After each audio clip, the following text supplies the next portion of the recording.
Hello there. I'm Holly McDonald with the OC Pod, formerly the Costa Mesa Pod, and I'm here today with the Soroptimists, and I am so excited to talk to you more about this organization. This podcast is really about explaining and bringing to you the businesses, activities, and events that make our area such a great place to live, and these two ladies are doing so much in the world, literally. So I'm so pleased to have Sue and Dawn Marie here with me. So hello. How are you? Hi. So please share with our viewers a little bit more in detail about what your organization is and what you do. Okay. So in a nutshell, our international organization is there to educate, empower, and provide enabling opportunities for girls and women. And we particularly focus our work in areas that will impact the lives of women and girls throughout the world. Yeah. In 121 countries, 3,000 communities. It's pretty exciting. That is amazing. How long has your organization been around and been around globally and locally? Globally, we were founded in 1921. So what is the 104th year, I guess. Amazing. Yeah. And our club today, it's our 70th birthday. I wish I had a birthday cake for you. We did. Yes. That's so cool. I know had randomly been working on setting up dates to have this interview, and then it sounds like you just literally figured out that today is the 70th birthday. Mm-hmm. That's great. How did the local roots get started? Well, women, actually, Laguna Beach had a club. Okay. So they're our mother club. We're a mother to the Huntington Beach Club. So there was a lot of club planting going on in the time because people realized that we liked the sisterhood, we liked the work, we liked the being out and being together and supporting each other and educating ourselves and being leaders in our communities, and we did it better together than as individuals. Laguna Beach started looking around the area and where was a community, and they found this group of over 25 women that wanted to be that charter group. That's amazing. And so what are some of the main things that your group focuses on? Do you want to? Well, we've got our organization is divided into 5 different areas around the world. We call them federations, and we're in one of the Americas, which is North America, South America, parts of Asia, Central America. And then within our that group of the world, we have 2 signature programs. One of them is called Live Your Dream, where we help women who are head of household, who are trying to get an education. Normally, they're facing some obstacles in life.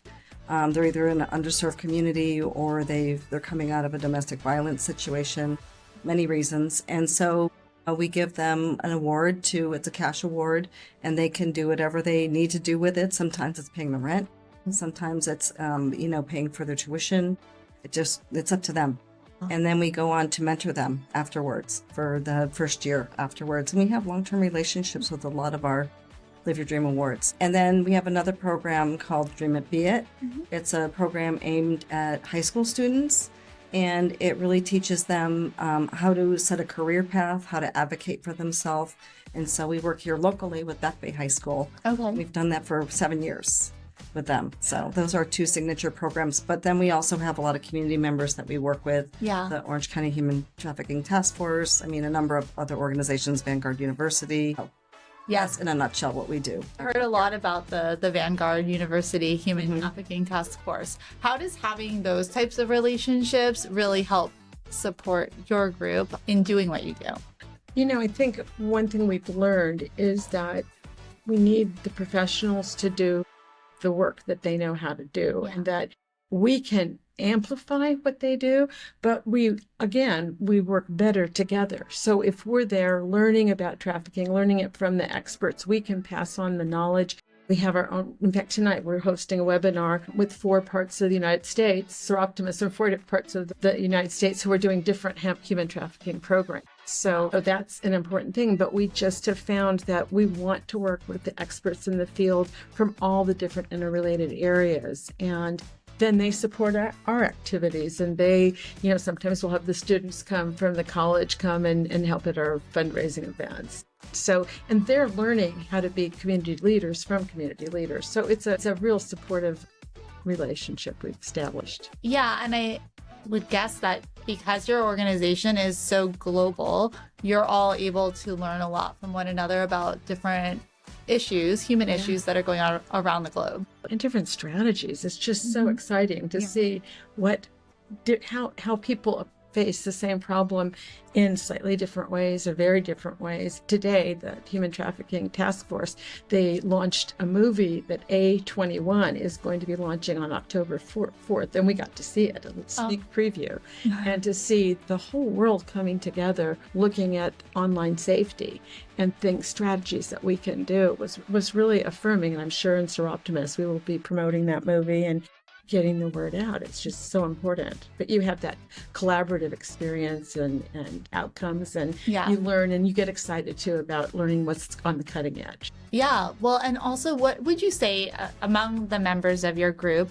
what are some of the common threads that lead them to want to participate? How do your members come together, and how do people even become part of your group? Like, what are you looking for? That's a really good question. Actually, I'd have to think about that for a second. I really think, when I would say like in the 60s and the 70s, it was considered a professional group, like women wanted to be part of professional organizations. And a lot of those members who joined at that time still are part of our club. And then as time has gone by, it's been really different reasons that people join. It can be mostly through friends. That's how I joined. Friends who were in the organization, and then they recruited me.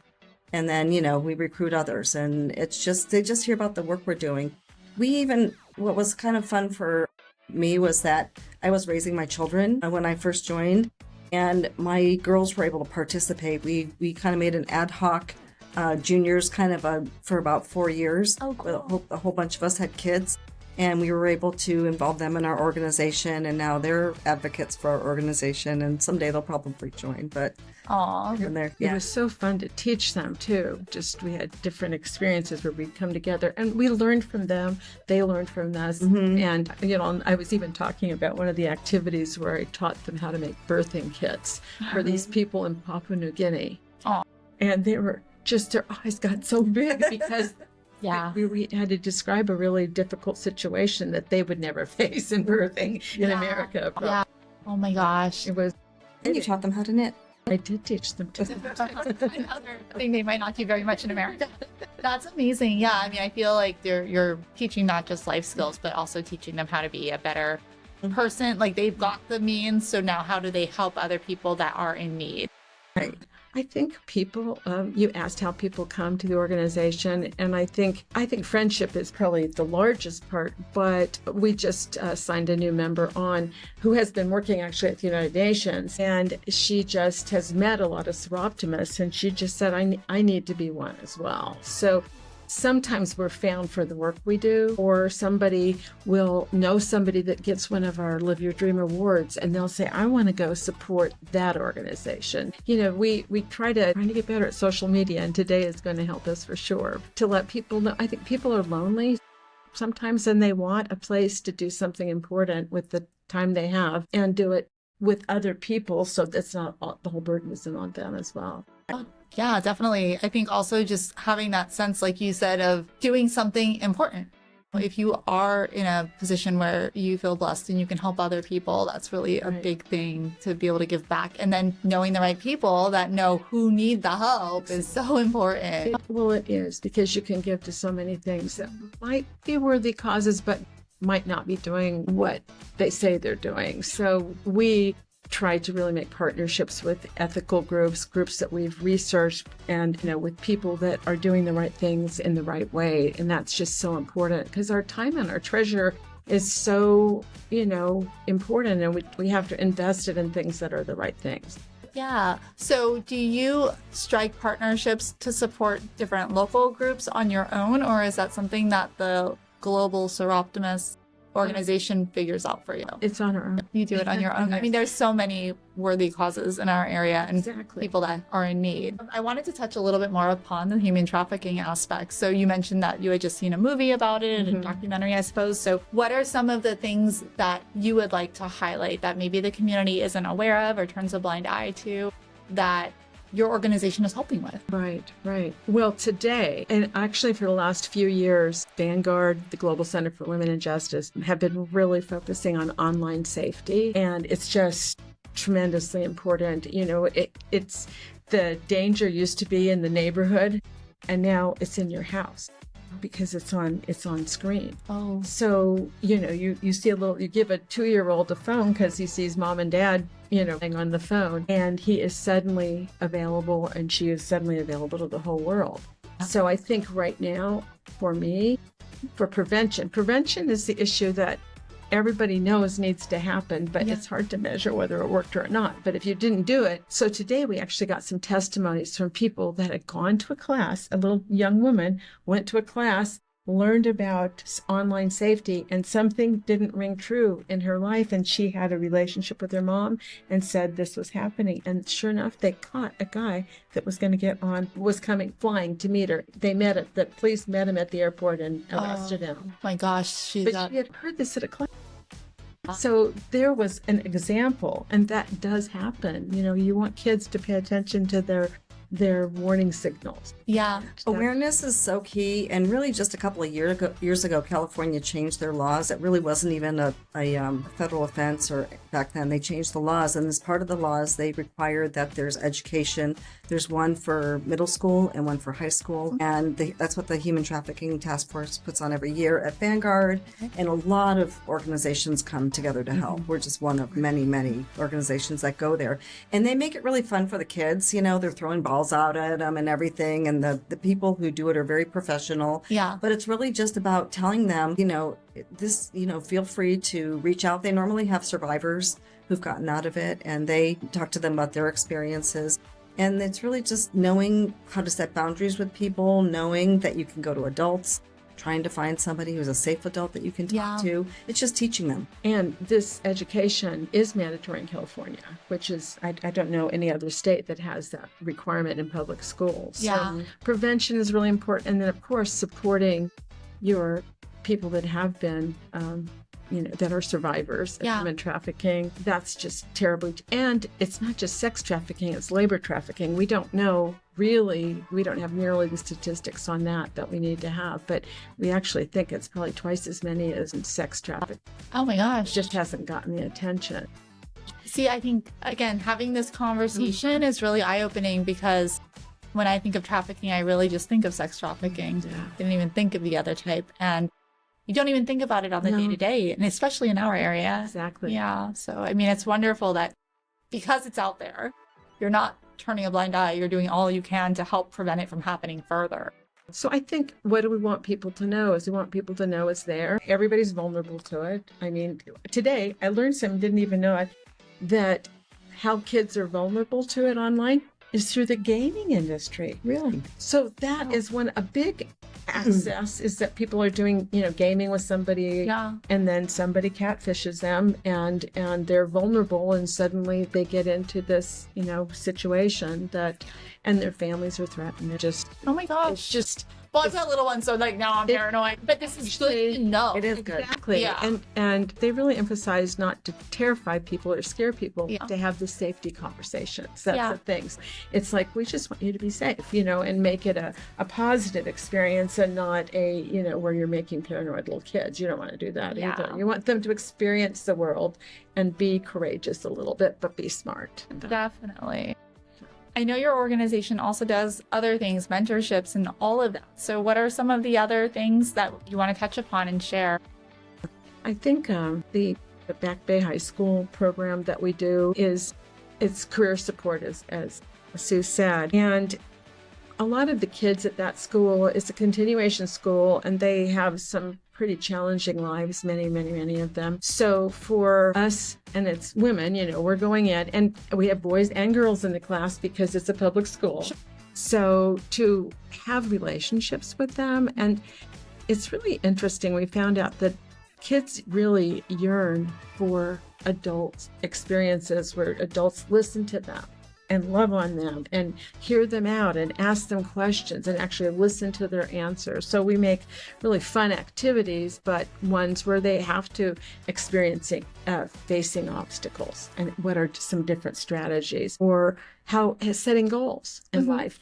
They haven't done that. Nobody's ever asked them aiming for. So we have that teaches that. So having those relationships with kids is just really satisfying in both ways, and being able to influence them, just be one more part of their community that maybe somebody believes in them.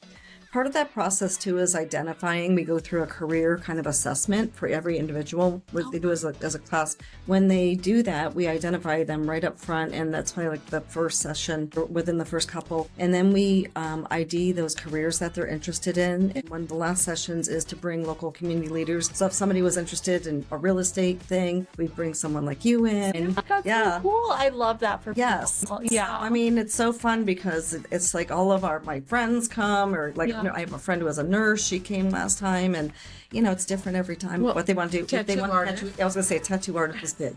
I mean, to run a successful tattoo parlor, you have to know business. Exactly. Otherwise, you can't pay the rent. Exactly. And cooking. I don't want a chef this time, so we're right in the middle of our program right now. Oh, that's great. Yeah, it's really fun. Have any of the children or kids, adolescents come back and wanted to become members after this? I mean, it's been around for a while. Yeah, because we've been doing it for about 7 years. About 7 years. But our Live Your Dream award, so they come back. Oh, they come back and they speak at our events. Last year we had our annual fundraiser. It's called Books and Brunch. It's really fun. Yeah. And so we have 3 different authors who get up and speak, and it's over by the Costa Mesa Library. It's actually where the old library is. Yes. Right there, that glass building. And so anyway, one of our Live Your Dream Award awardees spoke. And she was so powerful. I mean, honestly, at the end, everyone was tearing up because she spoke. Everyone has their story. We have about 7 awardees every year, and every one of them is touching. And you just cannot believe what they've gone through to achieve what they're achieving. And for her, it was all about the cycle of poverty. So she spoke to the audience all about that, how when you're born into poverty, it's so hard to break out of it and overcome it. And she's raising her own 2 children. And she was such a well-spoken, really able to communicate what it was like for her growing up and how she overcame it. Those type of people do come back and join. The things that they highlighted, the money is never enough, right? It's just whatever, we give a grant and they get it. They said that somebody believed in them, somebody saw them, somebody just took time to recognize them and their resilience and their overcoming huge challenges. That is the impressive thing that they hold on to. Yeah, it gives them more confidence. Yes. Oh. And we see some of them as members now. One of them, I think, is a district director in our region. So, I mean, they've moved up in the system and are then become functioning and contributing members with bringing their whole story around to us. That's wonderful. So now your chapter, I guess I would call it chapter club, is the Costa Mesa Newport Harbor area is the name of it. Yeah. Thank you. Yes. So how do you feel like that fits into the greater Orange County area and all of the efforts that are being done throughout the county? Wow, that's a great question. We do partner with clubs. Of our Dream It Be It at Back Bay High School, like we partner with the Huntington Beach Club. And we have a lot of district meetings where we meet with other clubs. Some of them are down in San Diego, some of them are up here. We do a lot of just over the years, you just make friends with those people. Yeah. And you're connected. That's a nice part of it. Everyone always says that they join for the work, but they stay for the friendship. That's beautiful. It's really been that way in our club. Our club is very tight and really, close to helping each other.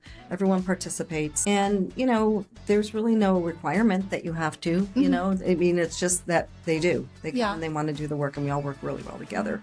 So, really, and we participate with the when we do the Orange County human trafficking. That's kind of more of a, lot of other Soroptimists from around Orange County participate in that, not just our club. Okay. And then I guess I just want to wrap up with a couple of questions about what are the most important things that your club could use from the community? What's is it visibility? Is it support? Is it financial? Is it people to come and volunteer their time or their resources? All of the above. I think we're all reaching for the pool of people that want to be part of the solution to the county problems. We didn't really address your question as far as how are we contributing to the problems in the community. Well, we specifically address the problems that are related to women and girls. Yeah. Education is really important, and empowering people so they can get their own jobs and be financially self-sufficient is a real big focus of our federation. What we choose to do is really essential to us to be part of that solution in education, in supporting growth and health and so forth, and collaborating with other clubs and collaborating with other organizations so that we're part of the community, but we're doing our little part. And our members, who do we want? That are young in spirit, not necessarily young in age is perfectly great, but somebody that is curious and wants to bring their talents and gifts to our organization. Of course, we could use money. We can do more if we have more money. Yeah. But we want time, talent, treasure, interest, and people that want to be part of the solution. Yeah. We certainly want a more diverse group because Orange County is diverse. It is. And so we want to attract people of all different areas because our community is the whole county, right? So we want to be reflective of that. That makes sense. I think that's a wonderful answer. And then for people that may be interested in volunteering or joining, is there a vetting process, or is there a little bit that we need to share about this? I don't know. It's a really good question because we've been talking about it ourselves. Okay. We like people to see what we do, and the very best way of getting somebody to join is to invite them to do service project with us or a fundraiser with us, but That's to awesome. invite somebody to see what we do and be part of it. That's the best way, because then they can see it's not just a theoretical experience. Yeah. So we like people to express an interest, then we invite them to participate in a meeting or so. We don't have requirements you have to attend 3.7 meetings or like that. But really, now it's their interest. What would you want to contribute? We want to learn from them what they want to contribute, and we want to say what we do. So we want to see, do you feel like this is a fit emotionally, socially, educationally? Are we that group that will make you feel proud to be part of it? I think that's a really good point, because you were mentioning before, like having different people, having the diversity so that you could touch upon everybody's gifts. And some people are going to come in and they're going to be a natural at doing this sort of thing. And because they're a natural at it, they enjoy it, they'll help contribute more. Mm-hmm. Versus if they just came in and you said, okay, this is your job, your role, they may not be as fulfilled and they may not be as able to give back. So, exactly. Yeah. That's really interesting. My friend Brady has just raved about you all. So, yeah. So awesome. Yeah, she is. She is young in spirit and age, and she's really been excited about everything that you all are doing. So, she's part of us. Yes. And that's how it is. I think we've been really lucky because people join and they stay because they see that we appreciate everybody. And it's been my effort to really make sure we grow leaders so that it's not any one person's club. Yeah. You join and you become, at your own comfort level, you join and contribute what you can. And then if you need leader support, we give that. If you need girlfriends, we give that. To do very specific projects, we do that. And we find out from them where their fit is. Can we see that picture from 1924? I think that is 1955. I'm sorry. Yeah, 70 years today. Okay, 70 years. Can I do math? Is not my skill today. So cool. Yeah, so obviously, I mean, this group of ladies started out, they probably never imagined that 70 years later, I know, you right? would be here, on a podcast. And also everything that you're doing and what the current issues are that you guys are resolving and working to find solutions to. So I look back at some of the history and the projects that they did, and I've been a member for 43 years, and just some of the ones we've done that were just spectacularly interesting. And we actually brought two organizations together because we had a relationship with each of them, but they didn't have a relationship with each other. Aww. And it was a drama therapy program, and we got Girls Inc. together and Stopgap together, and we funded development of plays to teach kids in jails and oh my gosh. and young girls in the neighborhood. And it was just so exciting. And that's where relationships are everything. Yeah, I love that, because it is, the more you are open, like you said, like have open to different experiences and non-judgmental and seeing just how you can serve, the more you're able to make those connections that you never would have made before. So I guess my last question, actually, before we just let people know how to find you, is You just talked about that project, but what would you say is one of like your favorite things that has come from being a part of this organization? Do you each have a special memory you want to share? It's not a special memory for me. It's so rewarding. All the work we do, anything, no matter what the activity is that you're participating in, it's so highly rewarding to work with people and watch them, to help take down their barriers in their life and see how they shine and how the Back Bay High School program, you just watch these kids over a period of weeks just blossom. And that's for me. It's the work. It's the actual work itself. Well, and it's nice because you're there week after week or whatnot, so you can really see the change. That's beautiful. It is hard to identify a memory. I've done many international things. Yeah. So I can think of a woman in Rwanda, or my favorite memory, a woman in the Philippines that had won the Live Your Dream Award, and we didn't even know it, and it was so exciting. But I think locally, the young people particularly that we've seen who came in pretty ragged and pretty distressed and pretty scared, and then we interviewed them for a scholarship we were giving, and this one gal said, "You saw me and you didn't have to see me." And that was the first beginning for me of knowing that maybe I was worth something. You found something in me that I didn't see. Gosh. And, I'm teary. Yeah. Thinking about that young gal, and so many young gals and so many women Live Your Dream honorees, because we've done the program for all the years they've done it, over 50 years. We've met some remarkable women whose lives we just leave going, how did they get through that? And they did. And we got to be part of their journey, and that's a thrill. I did think of one memory. Yeah, what is it? So we have a relationship with the United Nations. Dawn always explains it better than I do, but it's basically we're one of 13 women-based NGOs that they collaborate with. And so for years we talked about going, and we went last March to the United Nations, to the Women's Conference. It's a global conference. Wow. And it was so amazing. I mean, to be inside the United Nations was amazing. I had no idea that they do all the things that they do. But to be there with, I think there was like close to how many thousands of people? There were 7,000 people this year because it was the 30th anniversary of the Beijing Conference for Women. So it was pretty thrilling. We have general consultative status as the international organization. There's only many, many thousands of NGOs that have consultative status. There's only 150 that have general consultative. Oh, wow. And only 9 or 10 women's focused groups. So we collaborate with them, and many, many, many stories from those experiences as well.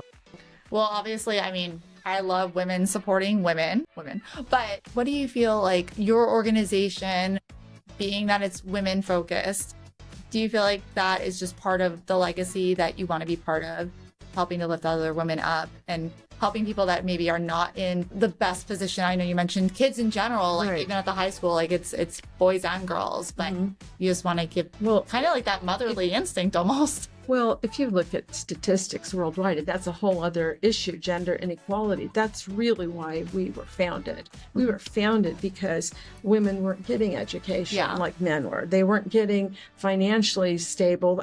There's so many countries now that women still don't work. They're in the gray economy. They do all the work and have no Social Security, no retirement benefits, unequal pay, no property ownership. So gender inequality, I know, it's just shocking. So gender inequality is the main focus, and how it plays out in every arena is what I want to be part of that trend where women do get to be half the world, like Hillary Clinton said, right?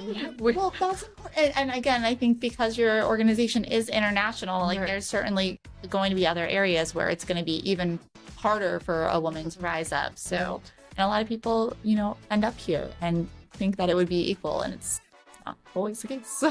Not even here, really. Yeah. If there's only money for one kid to go to school, often families will think that, the boy's going to be the father of the family and charge the family, so the girl will get married off. So, you just divide the resources based on your experience in culture and history. Yeah. Well, and I love too how you're helping to build people up so that they have the means to derive those resources, grow them on their own. So having your world experience, your work experience, and all of that is so powerful. Yeah, I mean, everything that your organization stands for is just really, really inspirational. So thank you for all you're doing. Where can people find you? Is there a website? Is there a social media presence yet?